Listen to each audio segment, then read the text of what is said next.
La roue de Maxwell est traditionnellement utilisée pour illustrer la notion de moment d'inertie et les notions d'énergie cinétique de translation et de rotation. On pourrait aussi dire que la roue de Maxwell est un yo-yo académique.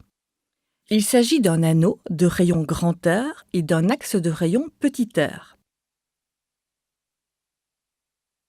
Deux cordes sont attachées à l'axe et à une potence fixe.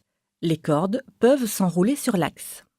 L'anneau est lâché depuis sa position la plus élevée. L'anneau tourne en même temps qu'il descend et remonte. Il est évident que le mouvement est beaucoup plus lent que celui d'une chute libre. Voici le schéma des forces lors de la première descente. Il existe une force T exercée par la corde sur l'axe. L'accélération résultante est donc inférieure à l'accélération de la pesanteur. On voit bien également que la vitesse angulaire augmente quand l'anneau descend et qu'elle diminue quand l'anneau remonte. Lors de cette descente, l'anneau tourne dans le sens horlogique.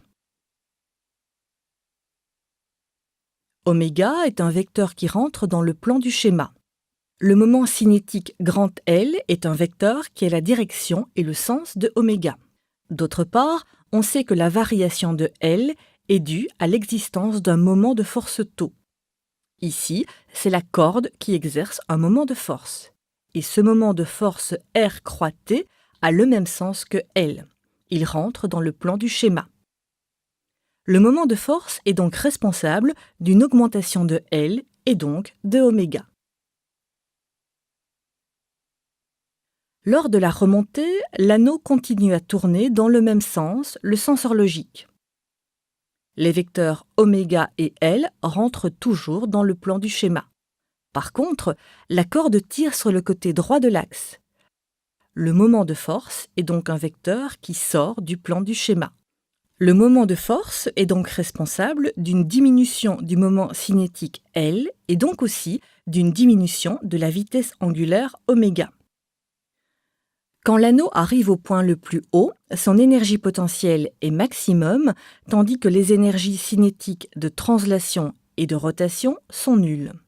L'anneau peut ainsi réaliser plusieurs descentes et montées successives avant que l'énergie ne soit dissipée par les frottements. On peut mesurer le temps qu'il faut à l'anneau pour descendre d'une certaine hauteur. L'anneau descend de 76 cm en un peu moins de 8 secondes.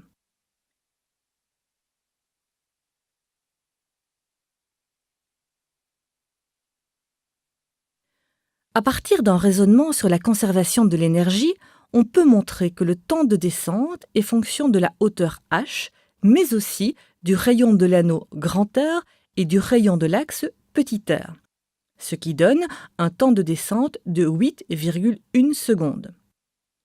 Le modèle utilisé pour calculer le temps de descente ne tient pas compte des forces de frottement et utilise la formule du moment d'inertie d'un anneau idéal, c'est-à-dire infiniment mince et sans rayon.